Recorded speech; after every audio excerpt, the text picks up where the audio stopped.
welcome to the big bear himself, Jim Simpson. Hello, hello. So, Jim, where were you born? Westminster, London. Wow. It wasn't so posh then, I don't think. Did you know HRH? I left so young, I don't think I knew anybody. So, when you were growing up then, what made you pick the trumpet? Louis Armstrong. Dad came home and took down Mahogany Hall Stomp by Louis, and that was it. And from that moment I wanted to play trumpet. Right. In fact, I was 12 years old before I found out that Jack Teagarden was not my uncle. So, I know there was a photograph of you in one of the papers, and I think you were about 18, and there you were at the side of Louis Armstrong. Yeah, well, I was sitting on the aisle seat at the Embassy Sportsdrome on Walford Road, which is now a block of houses, and not even a blue plaque saying that Louis played here. Can you believe that? And then this wonderful sound sort of came from a few feet away in my right ear, and it was Louis walking to the stage. The stage was really funny. It was called the Embassy Sportsdrome, and it was a roller skating rink, and they put the stage in the middle of the room, and it revolved slowly and jerkily. So there was Tremor Young and Arville Shaw and Barney Bigard going round and round, and Louis came down the aisle and went to sleep down south, and the photograph catches me, just like all trumpet players should be caught, checking out his mouthpiece. Not looking at him, just, what mouthpiece is he using? Talking about revolving stages, I remember a friend of mine worked with Eric Delaney, and Eric always used to have a drum roster that revolved, and the band used to play tricks on him and stop him with his back to the audience until they gave him a raise. But you told me this great story about that concert with Louis Armstrong. The support act, yeah, the support act was a one-legged tap dancer called Peg Leg Bates, who was very acrobatic. He'd spin on his good foot and tap with his wooden one, and then he'd do vice versa. But he'd do cartwheels and all sorts. Amazing. A one-legged tap dancer. Mm-hmm. Years later, I was talking to Humphrey Littleton about him, and Hump said he supported him, Hump's band on tour as well. So it was very sad because he was a very humorous dancer. It wasn't sort of po-faced, really amused people. And he put on a great show for 20 minutes, go backstage, and Hump said he'd spend the rest of the evening weeping with pain from the friction of his leg against the stump. Yeah. So. Oh dear. So you then got called up to the RAF. Yes, indeed. And the 3 years. Well, I was called up for 2 years, but after the first few weeks, I decided I liked it, so I signed on for an extra year. Also, because it gave me a choice of trades. I got working in air traffic control, where if I'd just gone on the national service, they'd probably have me driving a truck or something. And where did you go? I spent most of my time in Gibraltar. Very nice. Which, for air traffic control point of view, was fun because there's a rock 1,421 feet high, very close to one end of the runway. The eastern end ended at the sea. The western end totally protruded into the harbour, and there was a main road to Spain across the middle of it. And every time we got any aircraft movement, landing or taking off, we had to make sure the barriers were dropped at either side of the road, which was one extra thing to remember. And so, while you were in the RAF, I remember my dad when he was in the army, the music was very important, and there was always a band.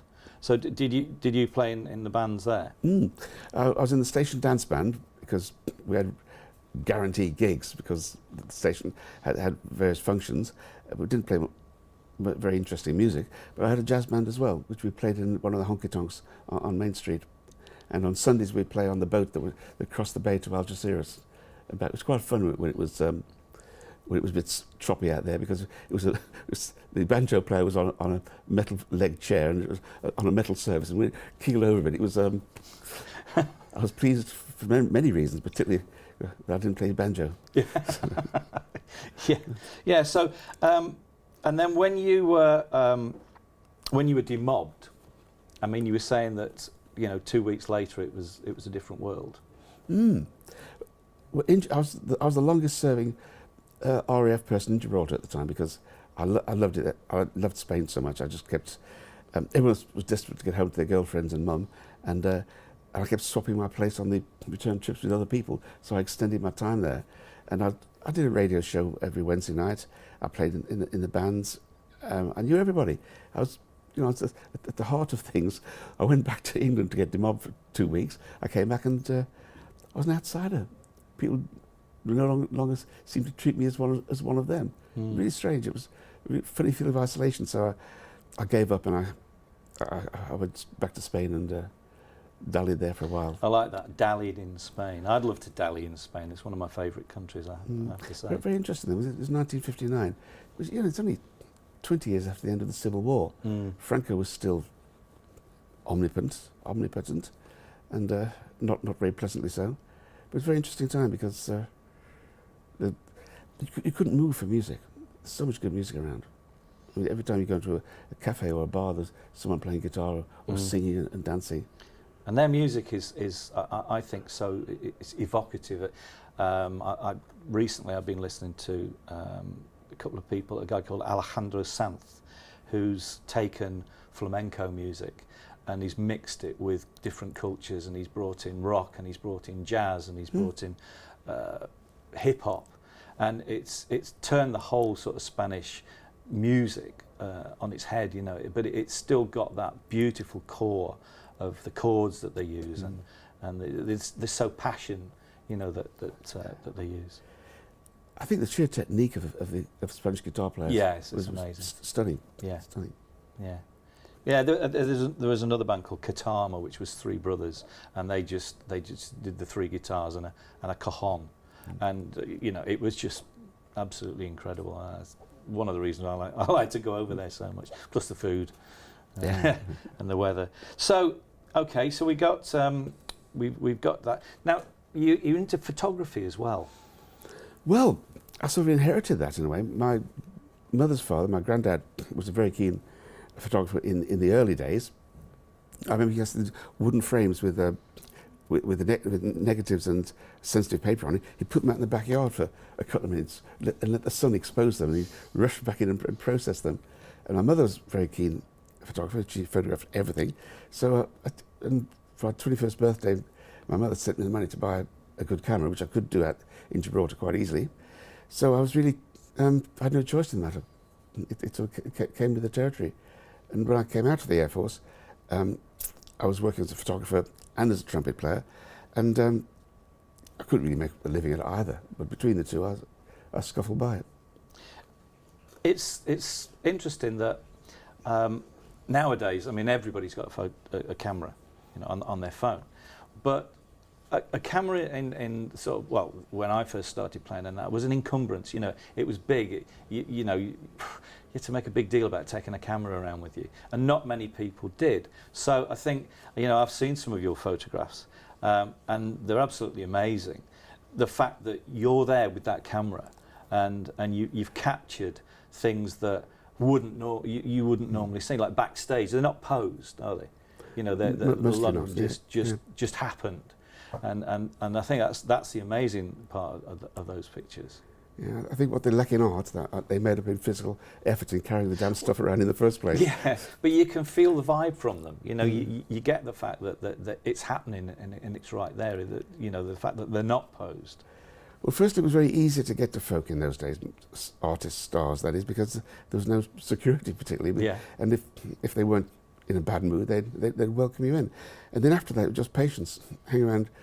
If you hang around long enough with a camera in your hand, whoever you're talking to forgets you've got a camera and starts behaving in a normal fashion. Yeah. And that's when you get them. Yeah. I remember you saying that you were playing in a band, you were playing trumpet, and you were doing photographs, and then you got into management, and you couldn't do it all. So you chose management. We had a band called Everett's Blues Hounds originally, and then Everett left and we became Blues Hounds, and we changed to Locomotive and ran the road for, throughout the 1960s. And I sort of, because I bought the van and I had to drive the van, I got sort of treated as manager. I saw myself as a band leader only. But when we started having some success, we tried 2 or 3 managers out, and they didn't work out. So the guys said to me, "Why don't you do it? If you're see it from the other point of view, they might have been saying, "Hey, we'd like another trumpet player." So I decided to get into management. So I'd never decided to stop playing. It just without the impetus of having to go to the gig every night, it seemed less important. Rudis in Love, Locomotives. That's a great song.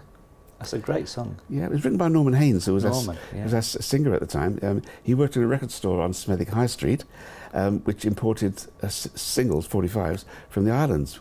And all the Jamaican kids would hang around, and I'd hang around on Saturdays, and we'd hear all this great music, bands like Young Growler and Jackie Me Too. And this Rudy character cropped up in lots of Jamaican songs. He was a bad boy, and he went around retributing and gun shooting and things.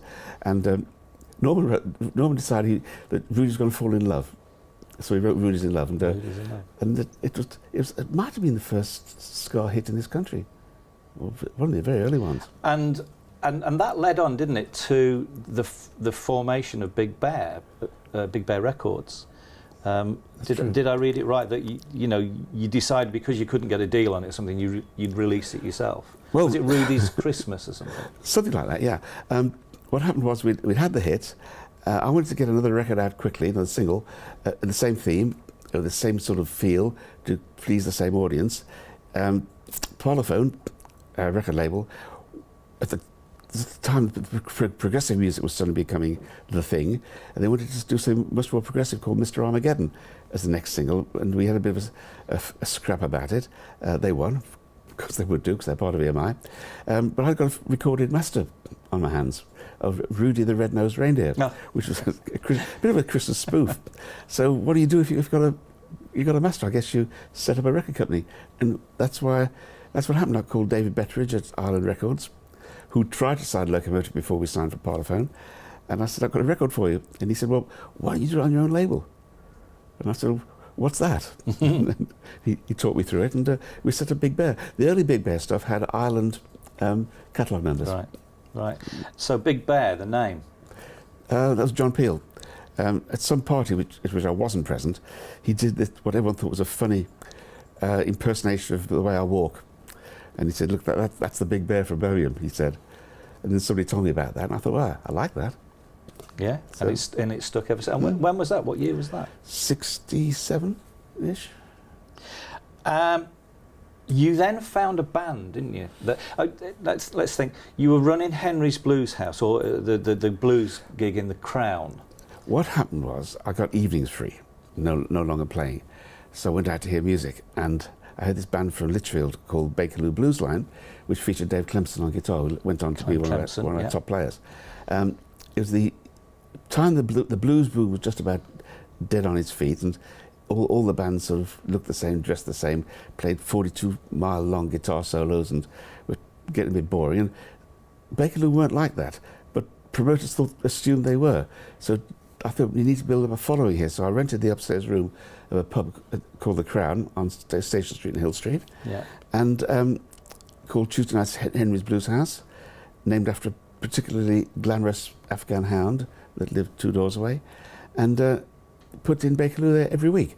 But after a few weeks, we started booking other acts like Arthur Big Boy Crudup, the American bluesman who wrote That's All Right Now Mama, which was Elvis Presley's first hit. And a couple of the guys who signed on as members early on were John Michael Osborne and Anthony James Iommi, I think his name is. And after a while they said, "We've got a band called Earth, could we play the intermission?"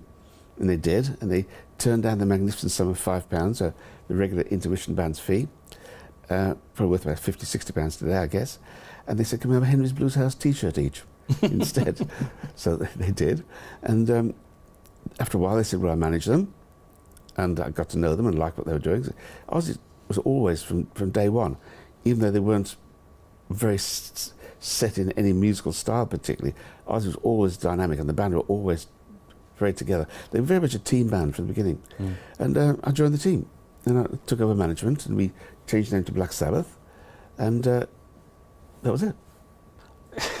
You know, I mean, so from such a small thing, you know, they're probably still one of the biggest rock bands in the world, aren't they? I think it's most influential. If you're talking about heavy metal music or hard rock of any sort, I think you have to admit some debt to Black Sabbath. And if people, wonder why I lurched from my jazz and blues background to Sabbath, well, all I say is listen to the early stuff.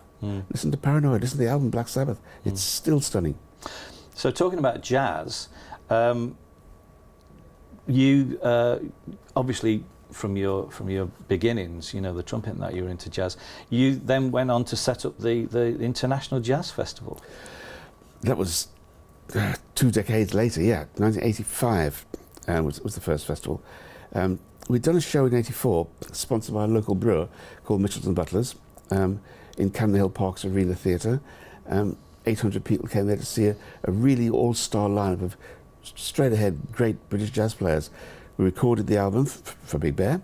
We had Sunday Times Jazz Album of the Year, and Malcolm Powell from Mitchells and Butlers and Stephen Carter from what was the Holiday Inn, is now the Crown Plaza, took me out for lunch and said, "Why don't you do a festival?" I thought, yeah, sounds a good idea, because Stephen said I could use his hotel as a base. Malcolm said we could use the M&B pubs as venues. It was all in place. Do you think jazz is still as important? As it's still got because it used to be quite elitist, but I think it's become more accessible now. Well, before it was elitist, it was dance music. People, 1930s, it was it's what people danced to, and then when bebop came along, it became a little more cerebral, I suppose. I think it was elitist by then, but over the 70s and 80s, it did get very elitist. It didn't become much fun. It became very, very serious, with half a dozen serious-looking intellectuals tugging their beards, rather than people having a glass of beer and fun and talking to girls and having a dance, which is what jazz is for. Which is really why I set up this jam session originally, from which the Jazz Festival developed. And it was great at the beginning. We had to break through that elitism barrier, but there were so many great players around. And we had Miles Davis on the festival. We had the Blues Brothers band from the film, the actual Blues Brothers band, 6 times in the festival. We had Dizzy. We had some top American players and top British and European players. There aren't so many of those around anymore. What's coming through now is that it's all started in Central and Eastern Europe. Young bands playing the old-fashioned styles, not trad jazz, thank goodness, but other areas of old-fashioned styles, and doing it well. I don't know what it is about Central and East European young musicians. They all play well, like the old Spanish guitarists used to play. They have great techniques. When they apply that technique with the correct feel to jazz, it becomes fun again, and people start to dance again. People are dancing to new swing all over again. This up and down the country, people are jitterbugging and jiving. And Lindy hopping. It's all coming back. But the kids now. You had someone on here, a guy called Remy Harris. Yeah, fabulous. What a player. Fabulous. 25 years old. I understand how people got to be that good in 1940 and 1950 and 1960, but now he's got 321 million close personal Facebook friends he has to talk to every night. He's got to play all his computer games, and he's got to go to school and do what he has to do at school. How does he find time to practice and get that good?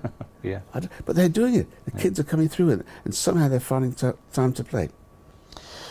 Well, it's absolutely fascinating talking to you about what you've done.